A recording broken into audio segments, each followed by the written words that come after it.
ان اللہ یامرکم ان تؤدوا الامانات الی اہلہا واذا حکمتم بین الناس ان تحکموا بالعدل ان اللہ نعم ما یعظکم بہ ان اللہ کان سمیعا بصیرا صدق اللہ العظیم وصدق رسولہ النبی الکریم الامین بلغ العلا بکمالہ کشف الدجی بجمالہ حسنت جمیع خصالہ صلوا علیہ وآلہ الصلاۃ والسلام علیک یا سیدی یا رسول اللہ وعلی آلک وصحابک یا حبیب اللہ۔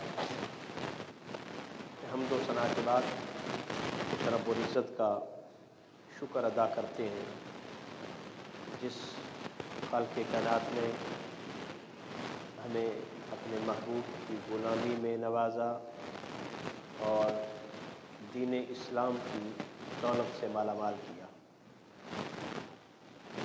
اسلام ایک مکمل ضابطہ حیات ہے۔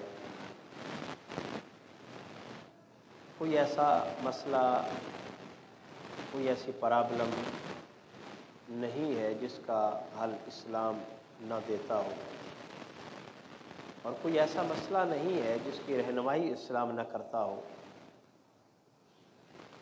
تو آج کے جمعۃ المبارک کے موقع پر ہماری گفتگو کا عنوان ہے کہ اسلام کی روشنی میں ہمارے ووٹ کا حقدار کون ہے۔ ہم 8 فروری 2024 کو ایک حکمران کا انتخاب کرنے والے ہیں اپنے ووٹ کی طاقت سے۔ اسلام ہماری کیا رہنمائی فرماتا ہے، ہم کیسے انتخاب کریں؟ ووٹ آج کے جدید دور کی جمہوری اصطلاح ہے۔ زمانہ قدیم میں ووٹ کی جگہ پہ دیگر الفاظ کا استعمال کیا جاتا تھا، جن میں ایک بیعت۔ اسلام کی تاریخ میں ووٹ کی جگہ جو لفظ استعمال ہوتا وہ بیعت ہے۔ حضور نبی مکرم صلی اللہ علیہ وآلہ وسلم کے بعد جتنے خلفاء کا بھی انتخاب کیا گیا ان کی بیعت کی گئی۔ تو گویا ووٹ کا معنی حمایت کرنا ہے، ووٹ کا معنی رائے دینا ہے، یا اگر اس کی مزید اصطلاح میں جائیں تو ووٹ کا معنی وکالت کرنا ہے، سفارش کرنا ہے، اور امانت کو اس کے حقدار تک پہنچانا ہے۔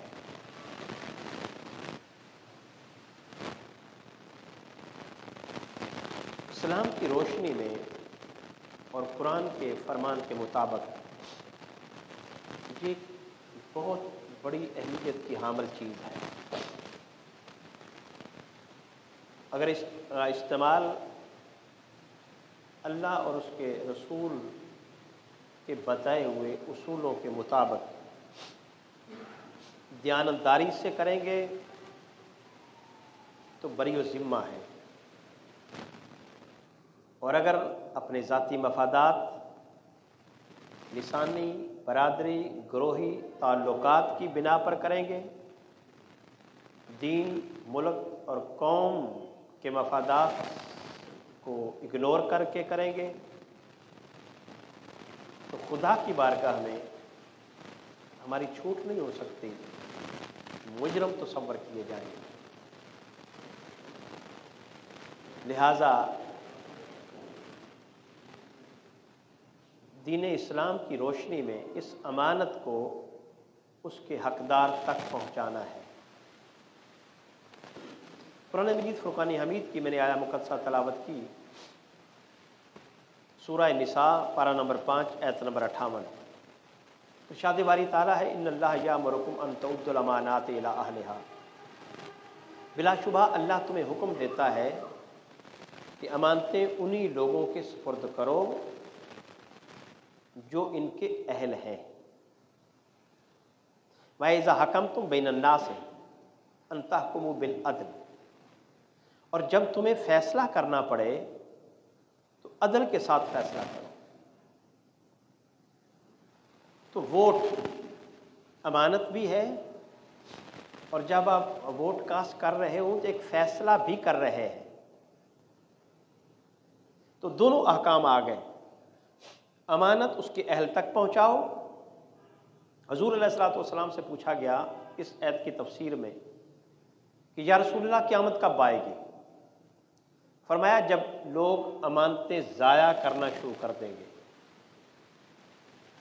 صحابہ نے پوچھا یا رسول اللہ امانتیں ضائع کرنے کا کیا معنی ہے؟ فرمایا جب لوگ منصب نااہل لوگوں کے سپرد کرنے لگ جائیں گے۔ تو امانت کو ضائع کر دیا، اور امانت کو ضائع کر دیا گویا اب قیامت ہی ہے۔ اگر وہ بڑی قیامت نہ بھی آئے تو جب نااہل کے سپرد ہم نے امانت کر دینی ہے، اور ہم نے اپنے حال اور مستقبل کی اور اپنے بچوں کی باغ ڈور اس کے ہاتھ میں دے دینی ہے، اور وہ نااہل ہے، وہ کرپٹ ہے، تو پھر سمجھے کہ قیامت آ گئی۔ تو امانت اس کے حقدار تک پہنچانا یہ ووٹ ہے۔ اور پھر فرمایا کہ جب تمہیں فیصلہ کرنا پڑے تو عدل سے کرو۔ تو ووٹ ایک فیصلہ ہے، آپ تنہا کھڑے ہو کر ایک فیصلہ صادر کر رہے ہیں کہ میں اس کو منتخب کرتا ہوں بطور حکمران، یہ فیصلہ کر رہے ہیں آپ۔ تو آپ کس چیز کو مد نظر رکھ کے فیصلہ کر رہے ہیں؟ اگر آپ نے ذاتی پسند کی بنا پر کر رہے ہیں، برادری کی بنا پر کر رہے ہیں، ذاتی مفادات کی بنا پر کر رہے ہیں، یا جسٹ گلی محلے کے مفادات کی بنا پر کر رہے ہیں، یا ایک سڑک کے بننے اور نہ بننے کی وجہ سے کر رہے ہیں، یا ایک نوکری کے ملنے اور نہ ملنے کی وجہ سے کر رہے ہیں، تھانے کچہری کے کام کاج کی وجہ سے کر رہے ہیں، ملکی مفادات کو اگنور کر دیا، خدا کے دین کو اگنور کر دیا، عدل و انصاف کے نظام کو اگنور کر دیا، عوام کے حقوق کی پامالی کر رہے ہیں، تو پھر سمجھیں کہ خدا کی بارگاہ میں مجرم بن کر جائیں گے، چھوٹ نہیں ہوگی۔ اور یاد رکھ لیں اگر ہم نے ایسے شخص کو ووٹ دیا جس کا ماضی ہمارے سامنے ہے، جس کو ہم جانتے ہیں، اگر ہم جانتے ہیں کہ وہ دیانتدار ہے، وہ ایماندار ہے، وہ کرپٹ نہیں ہے، وہ ملکی خزانے کو لوٹنے والا نہیں ہے، وہ ترقیاتی کام کرواتے ہوئے کمیشن نہیں لیتا، وہ سفارش کے کلچر کو فروغ نہیں دیتا، سفارش کر کے میرٹ کو ختم نہیں کرتا، اگر ایسے معاملات کرنے والا نہیں ہے، دیانتدار ہے، تو اس کو ووٹ دینا چاہیے۔ بلکہ اس دور میں اگر ایسا کرنے والا شخص کوئی ہے تو خدا کا ولی ہے، وہ زیارت کے لائق ہے۔ لیکن اگر کسی کے بارے میں آپ جانتے ہیں کہ اس کا ہمیں ماضی کا نہیں اندازہ، ہم پہلی دفعہ اس کو منتخب کرنے والے ہیں، ہم نہیں جانتے کہ وہ کیسا ہوگا، لیکن اپنی سوچ بچار کے ذریعے ہمیں اندازہ ہے، غالب یقین ہے کہ یہ ٹھیک ہوگا، وہ ٹھیک ہوگا، اور آپ اس کو ووٹ دے دیتے ہیں۔ اب بھلے وہ بددیانتی کرے، دھوکہ کرے، فراڈ کرے، آپ نے مکمل دیانتداری سے ووٹ دیا، اب آپ پر کوئی وبال نہیں۔ ایک مسئلہ بتا رہا ہوں، آپ پر کوئی وبال نہیں ہے۔ لیکن اگر آپ ماضی جانتے ہیں کہ وہ کرپٹ ہے، وہ بددیانت ہے، وہ لوٹ مار کرنے والا ہے، وہ چور ہے، وہ مکار ہے، وہ عیار ہے، وہ بدماش ہے، ہمارے معاشرے میں بدقسمتی سے ایسے لوگوں کو اہل بنا کر پیش کیا گیا ہمارے سامنے، آپ ماضی جانتے ہیں اور پھر آپ ووٹ دے رہے ہیں اس کو، تو جس کٹہرے میں وہ ہوگا خدا کی بارگاہ میں اسی کٹہرے میں ہم بھی اور آپ بھی ہوں گے۔ میرے حضور علیہ الصلوۃ والسلام نے فرمایا کہ مومن وہ ہے جو ایک سوراخ سے 2 مرتبہ نہیں ڈسا جاتا، ایک مرتبہ ایک سوراخ میں گر گیا، اللہ معاف کرے گا، اب دوبارہ جانتا ہے کہ اس جگہ پہ سوراخ ہے اور وہاں سے گزر رہا ہے اور پھر بھی گر جائے، فرمایا یہ مومن نہیں ہے، کیونکہ مومن دیکھ بھال کے چلتا ہے، مومن اپنے شعور کا استعمال کرتا ہے، سوچ سے کام لیتا ہے، دانش سے کام لیتا ہے، اور وہ دوسری مرتبہ نہیں گرتا۔ اور ہم 2 3 4 5 مرتبہ گرنے کے بعد پھر بھی گرنے والے ہیں، پھر خدا ہی حافظ ہے۔ تو فرمایا یہ امانت ہے اور یہ امانت اہل تک لوٹاؤ، جو اس کا اہل ہے اس تک لوٹاؤ۔ اور دوسرا یہ ایک فیصلہ ہے، یہ ایک فیصلہ ہے، اور جب تم فیصلہ کرنے لگو تو عدل سے کرو۔ آپ فیصلہ کر رہے ہیں کہ میں اس کو منتخب کرنے والا ہوں، تو عدل سے کرو، انصاف سے کرو، دیانتداری سے کرو، ایمانداری سے کرو۔ اب سوال پیدا ہوتا ہے کہ وہ کیسا ہو اور اس کے اندر کیا خوبی ہو۔ ایک تو امانت کی، دیانت کی، اور اس کے علاوہ قرآن مجید کا ایک واقعہ ہے۔ ایک قوم کو اپنا حکمران مقرر کرنے کی ضرورت پیش آئی، اس دور کے نبی نے ان کی رہنمائی فرمائی کہ آپ کا حکمران کیسا ہونا چاہیے۔ جب ان کے نبی نے اللہ جل مجدہ کی مشاورت سے اور اللہ کے احکامات کے مطابق اس کو بادشاہ مقرر کر دیا تو انہوں نے اعتراض کیا کہ یہ تو نیو کمر ہے۔ ہمارا یہ بھی ایک اعتراض ہوتا ہے، یہ تو نیا شخص ہے۔ اب یہ سورہ بقرہ ہے، ذرا اس کو جا کر پڑھیے گا، آیت نمبر 246 ہے۔ یہ 2 آیات میں یہ فیصلہ دیا گیا۔ الم تری الی الملأ من بنی اسرائیل من بعد موسیٰ، حضور نبی مکرم صلی اللہ علیہ وسلم کو یاد کرایا گیا ہے، کیا آپ نے بنی اسرائیل کے اس گروہ کو نہیں دیکھا جو موسیٰ علیہ السلام کے بعد آیا تھا؟ اذ قالوا لنبی لہ مبعث لنا مالکا نقاتل فی سبیل اللہ، اور انہوں نے اپنے نبی سے کہا کہ ہمارا کوئی سپہ سالار مقرر کریں، مالکن ہمارا حکمران مقرر کریں جس کی قیادت میں ہم دشمنوں سے صف آرا ہو سکیں۔ قالا هل عصیتم ان کتب علیکم القتال الا تقاتلوا، تو وہ نبی علیہ السلام فرمانے لگے تم اللہ کے راستے میں لڑ لو گے؟ قالو، وہ کہنے لگے کیوں نہیں، وما لنا، ہمیں کیا ہو گیا ہے کہ اللہ نقاتل فی سبیل اللہ، ہم اللہ کے راستے میں لڑ بھی نہیں سکتے، بھلا ہمیں کیا ہے؟ قد اخرج من دیارنا و ابنائنا، حالانکہ انہوں نے ہمارے ساتھ ظلم کیا، ہمیں ہمارے گھروں سے نکالا، ہماری اولاد کو ہم سے دور کیا۔ فلما کتب علیکم القتال، قرآن کہتا ہے پھر جب ان پر قتال یعنی جہاد لازم ہوا، تولوا الا قلیلا منہم، تو وہ پھر گئے مگر تھوڑے لوگ رہ گئے۔ واللہ علیم بالظالمین، اللہ ظالموں کو جانتا ہے۔ اب یہاں پہ ایک اور بات بھی ذہن میں رکھیے گا، اللہ ظالموں کو جانتا ہے۔ ضائع ظالم کس کو کہا؟ جو پھر جائے بات سے۔ ظالم کس کو کہا؟ وہ مسلمان ہے، اللہ اور اس کے رسول کو ماننے والا ہے، لیکن حق بات سے الگ ہو جائے، خدا کے فرمان سے الگ ہو جائے، خدا نے جس چیز کو فرض کیا اس کو چھوڑ دے، وہ ظالم ہے۔ خدا نے جو رہنمائی کی ہے اس کو ترک کر دے، وہ ظالم ہے۔ تو فرمایا انہوں نے چھوڑ دیا، قتال چھوڑ دیا، خدا نے ان کو ظالم کہا۔ اب اگلی بات کہ جب ان کے نبی نے ان کے لیے بادشاہ مقرر کیا، انہوں نے سوال اٹھائے۔ قالا لہم نبیہم ان اللہ قد بعث لکم طالوت ملکا، اور ان سے ان کے نبی نے فرمایا کہ بے شک ان اللہ قد بعث لکم، اللہ نے مقرر کر دیا ہے تمہارے لیے طالوت کو مالکن، بادشاہ، طالوت کو بادشاہ مقرر کر دیا ہے۔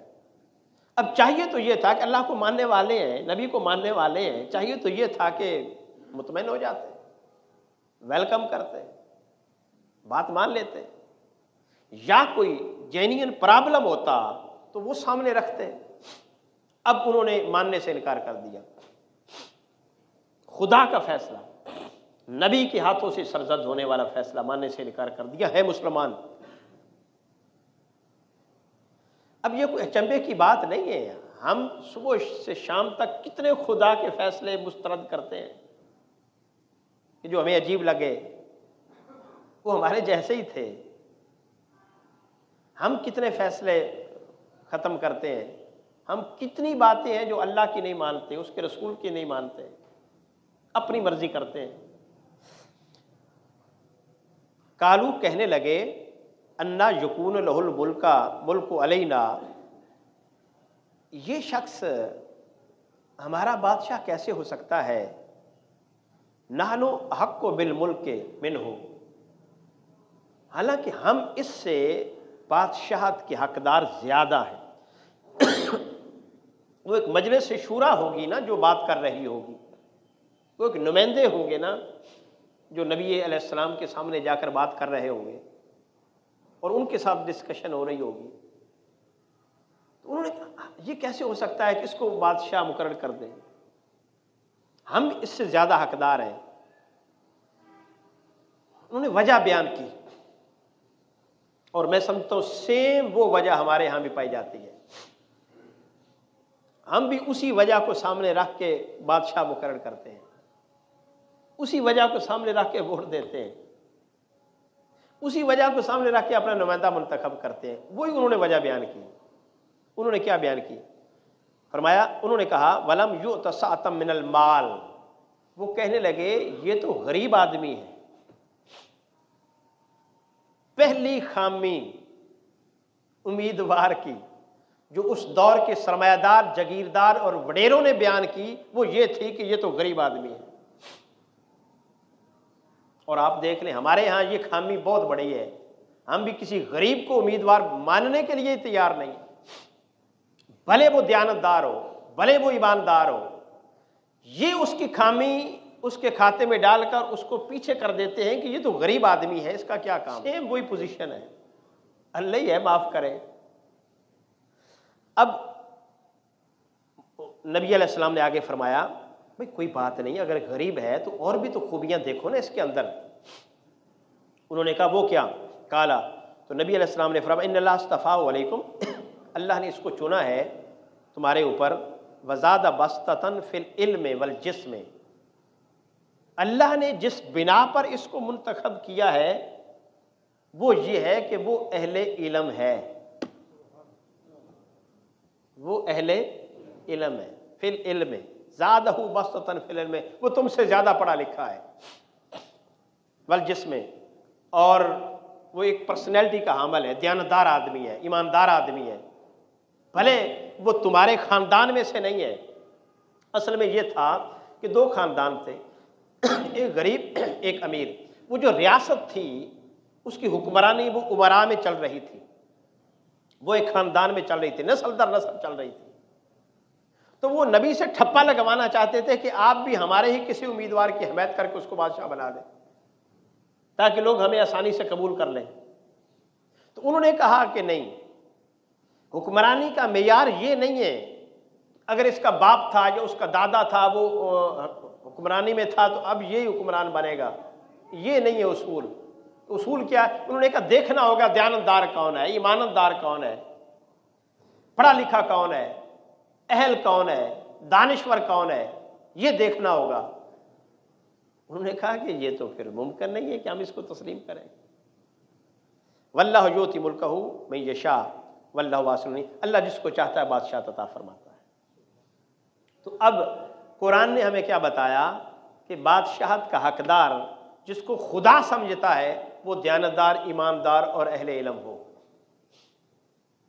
اب ہمارے سامنے جو اب امیدوار کھڑے ہیں، کیا ہم نے بھی کبھی سوچا کہ ان میں سے اہل علم کون ہے؟ ہم نے بھی کبھی سوچا دیانتدار کون ہے؟ ہم نے بھی کبھی سوچا ایماندار کون ہے؟ ہم نے بھی کبھی سوچا کہ اس کا ماضی کیا ہے؟ یہ 15 20% کمیشن کھانے والا شخص ہے، یہ سفارشیں کر کے اپنوں کو چھڑوانے والا شخص ہے، یہ مخالفوں کو مروانے والا شخص ہے، اور 10 20 30 گاڑیاں لے کر جب حلقے میں پھرتا ہے تو ایک دھاک بیٹھتی ہے اس کے مال کی، اور لوگ سمجھتے ہیں بڑا امیر آدمی ہے، اور پھر لوگ اسی کو ووٹ دے دیتے ہیں کیونکہ معیار جو ہم نے سمجھ لیا کہ امیر ہونا ہے۔ یہ غالباً ایک 87 اور 85 کا یہاں کے حلقے کی بات کر رہے تھے کہ ایک ذوالفقار نامی ایم این اے تھا کوئی شک پورے کا، اور وہ اس حلقے کا کوئی وہ بالکل جاننے والا نہیں تھا، وہ نہ تھا نہ وہ کبھی آیا تھا۔ اب اس الیکشن میں آیا اور اس دور میں 40 گاڑیوں کو اس نے قافلہ لیا اور پورے حلقے میں اس نے وہ 40 گاڑیاں گھمائیں۔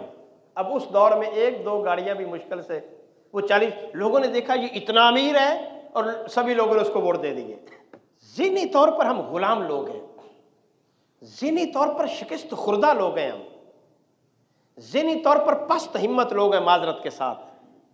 وہ غلامی کا کیڑا ہمارے جسم سے نکل نہیں رہا، ہم غلامی کی زنجیروں کو توڑنے کے لیے تیار ہی نہیں ہو رہے۔ انگریز نے ایک سیٹ اپ بنا دیا ہے، ایک ذہن بنا دیا ہے کہ اسلام جو ہے اور اسلام کا نام لینے والا اقتدار میں نہ آئے۔ مذہب الگ چیز ہے، سیاست الگ چیز ہے، وہ ایک ذہن بنا دیا۔ اور اگر یہ ایسا ہوتا میں بات کرتا ہوں کیسے اس نے بنایا، پھر اس کا نتیجہ کیا ہے۔ اگر ایسا ہوتا تو ابراہیم علیہ السلام نمرود کے سامنے کھڑے نہ ہوتے، فرعون کے سامنے نہ کھڑے ہوتے، موسیٰ علیہ السلام تاجدار کائنات ابو جہل کے سامنے نہ کھڑے ہوتے، ابو لہب کے سامنے نہ کھڑے ہوتے۔ اگر ہم نے اپنے آپ کو ہی سنوارنا ہے کہ جیسا ذہن ہمارا بنا ہوا ہے کہ بس اپنے آپ کو بہتر کرو، دوسروں کو دفع کرو، تو تاجدار کائنات دنیا میں تشریف لائے تھے، اپنے آپ کے لیے بہتری کرتے رہتے، سوچتے رہتے، حرم کعبہ میں بیٹھ کر اللہ اللہ کرتے رہتے، نہ کسی کو تنگ کرتے، نہ کسی کو چھیڑتے، نہ کسی کو برا کہتے، نہ بھلا کہتے، کچھ نہ کہتے، ان کے ظالمانہ نظام کو ظلم پر مبنی نظام نہ کہتے۔ 40 سال تک اگر حضور کے خلاف نہیں ہوئے تھے کھڑے، تو 40 سال کے بعد کیوں کھڑے ہو گئے؟ حضور اپنا اللہ اللہ کرتے حرم کعبہ میں، بس بات ختم، ان کو برا بھلا نہ کہتے۔ وہ تو تلیوں پہ اٹھانے کے لیے حضور کو تیار تھے، 40 سال تک صادق اور امین حضور کو کہتے رہے۔ جب آقا نے فرمایا تم غلط کرتے ہو، تم غلط ہو، یعنی غلط کو غلط کہا، وہ دشمن بن گئے۔ غلط پہلے بھی تھے، حضور نے کہا نہیں تھا، جب کہا وہ دشمن بن گئے۔ اور اب سوال ہے کہ پھر حضور نے کیوں کہا؟ جب پتہ چل گیا تھا کہ میرے دشمن ہیں تو پھر واپس لے لیتے الفاظ، مجھے دشمنی مول لینے کی کیا ضرورت ہے؟ یہ تو میرے اپنے لوگ ہیں، میں ان کے ساتھ رہتا ہوں، حرم کعبہ میں اللہ اللہ کرتا ہوں، میری زندگی کا مقصد اللہ کو راضی کرنا ہی ہے، تو وہ اللہ اللہ کرنے سے ہو جائے گا، نماز پڑھنے سے ہو جائے گا، زکوٰۃ سارا کچھ یہ کرنے سے ہو جائے گا، دوسروں کو چھیڑنے کی مجھے کیا ضرورت ہے؟ تو بتائیں، حضور کو مکہ سے نکالا جاتا، بدر میں حضور کے ساتھ لڑائی لڑی جاتی، احد میں لڑی جاتی، کبھی ایسا نہ ہوتا۔ موسیٰ علیہ السلام فرعون کے گھر میں پلے ہیں اور فرعون کے گھر میں ہی رہتے تو عیاشانہ زندگی تھی، دنیا کی ہر سہولت ملنی تھی، ان سے مخالفت لے کر 12 سال بکریاں چراتے رہے، جلا وطنی اختیار کی، پھر آئے، پھر ہی سمجھوتا کر لیتے فرعون کے ساتھ کہ میں آپ کو غلط نہیں کہتا، آپ مجھے نہ کہیں، ہم اکٹھے رہتے ہیں، کوئی مسئلہ نہیں تھا۔ جیسے بنی اسرائیل 6 لاکھ بنی اسرائیل رہ رہی تھی، آپ بھی رہ لیتے، وہ بھی غلامی کی زندگی گزار رہی تھی، آپ بھی غلامی کی زندگی میں شامل ہو جاتے۔ لیکن آپ نے فرمایا نہیں، میں اپنی قوم کو آزاد کرانا چاہتا ہوں، غلامی کی زنجیروں کو توڑنا چاہتا ہوں، تمہاری خدائی کے خلاف کھڑا ہونا چاہتا ہوں، تمہاری حکمرانی کو چیلنج کرنا چاہتا ہوں۔ پھر فرعون کے ساتھ ٹکر لی، نتیجتاً پھر مخالفتیں، پھر دشمنیاں، پھر کیا کیا ہوا۔ میرے نبی مکرم کے ساتھ بھی یہ ہوا۔ اور تاجدار کائنات صلی اللہ علیہ وسلم کی زندگی کا مقصد کیا؟ اپنی ذات کو سنوارنا نہیں، دوسروں کو سنوارنا تھا، ظلم کے نظام کو ختم کرنا تھا، مساوات قائم کرنی تھی، عدل و انصاف کو لانا تھا، لوگوں کے حقوق ان کی دہلیز تک پہنچانے تھے، چوری مکاری عیاری کے کا خاتمہ کرنا تھا۔ یہی وجہ ہے کہ آقا نے تکلیفیں برداشت کی۔ اور حضور صرف مذہبی لیڈر نہیں، میرے نبی کائنات کے سب سے بڑے سیاسی لیڈر ہیں۔ کائنات کے سب سے بڑے سیاسی لیڈر ہیں، اور ہم نے اس سیاست کو دین سے نکال دیا اور مذہب کو مسجد تک محدود کر دیا، مدرسے تک محدود کر دیا، تاکہ کوئی دین کی مثال نہ دے، کوئی تاجدار کائنات کی سیاست کی مثال دے کر اسلام کو موٹیویٹ کر کے اور اسلام کو آگے اقتدار میں نہ لے آئے۔ انگریز یہ چاہتا تھا کہ خبردار اسلام نہ آئے، اگر اسلام آیا تو جہاد آئے گا، جہاد آیا تو ہماری خیر نہیں، کیونکہ جب تک مسلمان جہاد کرتے رہے وہ غالب رہے، اور جب اسلام اور جہاد کو ترک کر دیا مغلوب ہو گئے۔ کافر انگریز یہ چاہتا تھا کہ اگر یہ غالب آ گئے تو پھر ہمارا خاتمہ ہے، لہٰذا اس کو تقسیم کرو، اس کو سکھاؤ کہ مذہب تمہارا مسجد تک ہے، مدرسے تک ہے، کل خانی تک ہے، نکاح و طلاق کے مسائل تک ہے، وضو، نماز کیسے پڑھنی ہے، احرام کیسے باندھنا ہے، عمرہ کیسے کرنا ہے، حج کیسے کرنا ہے، بس یہ مسائل پڑھنا، یہ مسائل جاننا، ان مسائل کی تبلیغ کرنا، محافل منعقد کرنا، شبینہ کرا لینا، قرآن پاک کی تلاوت سن لینا اور تراویح پڑھ لینا، جسٹ یہ اسلام ہے۔ اس کے علاوہ آگے اسلام کی بات نہ کرنا۔ اسلام اگر عدل انصاف کی بات کرتا ہے تو تم عدل انصاف کی بات نہ کرنا۔ اسلام معاشرت کا درس دیتا ہے، اسلام تجارت میں رہنمائی کرتا ہے، اسلام عدالت میں رہنمائی کرتا ہے، اسلام سیاست میں رہنمائی کرتا ہے، خبردار یہ باتیں نہیں۔ لہٰذا اس نے کہا کہ یہ، اور پھر جو مذہب سے ریلیٹڈ لوگ تھے ان کو مولوی کا نام دیا، تنزن ٹرم دے دی مولوی کی، اور اس کو کہا کہ بند ہو جاؤ مدرسے میں، ساری زندگی اللہ اللہ کرو اور مسجد میں رہو، مسجد کے مسائل ہی بتاؤ، اور وہیں سے تمہارا جنازہ نکلے، اور تم خود کو مطمئن رکھنا کہ میں اللہ کے دین کا کام کرتا رہا۔ اس کو یہ بتانا ہی نہیں، اس کے شعور کو ختم کر دیا کہ دین اس سے آگے تھا، دین بازار میں بھی تھا، دین گھر میں بھی تھا، دین عدالت میں بھی تھا، دین سیاست میں تھا۔ اگر دین کو نافذ کرنا تھا تو پھر تمہیں آگے میدان عمل میں آنا تھا، کیونکہ آپ چور کو سزا دین کے بغیر کیسے دے سکتے ہیں؟ قاتل کو سزا کیسے دے سکتے ہیں؟ یہ تو دین نے سزائیں بتائی ہیں۔ آپ چور کا ہاتھ کیسے کاٹ سکتے ہیں؟ آپ ڈاکو کو سزا کیسے دے سکتے ہیں؟ آپ زانی کو سزا کیسے دے سکتے ہیں؟ آپ شرابی کو سزا کیسے دے سکتے ہیں؟ آپ جھوٹ بولنے والے کو سزا کیسے دے سکتے ہیں؟ آپ بہتان لگانے والے کو سزا کیسے دے سکتے ہیں؟ یہ تو سارا دین بتاتا تھا، اور تم نے دین مسجد تک محدود کر دیا، معاملات میں تو دین آنے نہیں دیا۔ لہٰذا وہی ہونا تھا جو ہو رہا ہے۔ اب ہم گالی سمجھتے ہیں سیاست، حالانکہ یہ میرے نبی کی سنت ہے، یہ سیدنا صدیق اکبر کی سنت ہے، فاروق اعظم کی سنت ہے، عثمان غنی کی سنت ہے، مولا علی کی سنت ہے۔ حضور کے بعد حضرت صدیق اکبر کہہ دیتے بھئی مجھے حکمرانی نہیں کرنی، مجھے مسجد نبوی کا خطیب بنا دیا جائے، بس میں اللہ اللہ کرتا ہوں، تبلیغیں کرتا ہوں، وعظ کرتا ہوں، درس دیتا ہوں، تفسیر سمجھاتا ہوں، بس مجھے جہاد نہیں کرنا، مجھے سیاست نہیں کرنی، مجھے یہ حدود کو نافذ نہیں کرنا، چور کی سزا میں نے نہیں دینی، میں وہ ملات کسی اور کو سپرد کر دے، میں بس اللہ اللہ کرتا ہوں۔ نہیں کیا، فاروق اعظم نے نہیں کیا، عثمان غنی نے نہیں کیا، مولا علی نے نہیں کیا، یزید نے کرنا چاہا، حسین کھڑے ہو گئے، حسین کھڑے ہو گئے۔ آج وہ تقسیم ہو گئی اور ہم مذہبی طبقہ خاموشی سے اس کو تسلیم کیے بیٹھا ہے۔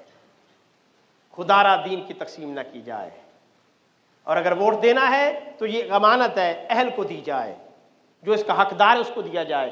جس کا ماضی سامنے ہے سوراخ میں 2 بار نہ ڈسیں، حضور نے فرمایا مومن 2 بار نہیں ڈستا۔ دین کے لیے ووٹ دیں، امانت کے لیے ووٹ دیں، دیانت کے لیے ووٹ دیں، اس کے مستقبل کے وعدوں کو دیکھیں اور اس کی پرسنالٹی دیکھیں کہ یہ کر سکتا ہے، اور آپ نے ووٹ دے دیا۔ اگر وہ نہ کر سکا پھر آپ بری و ذمہ ہیں، غلطی ہو سکتی ہے، لیکن آپ نے جانتے ہوئے کہ یہ چور ہے، ڈاکو ہے، لٹیرا ہے، پھر بھی دیا، تو جہاں وہ ہوگا پھر ہم بھی وہیں ہوں گے۔ دعا ہے اللہ جل مجدہ عمل کی توفیق عطا فرمائے۔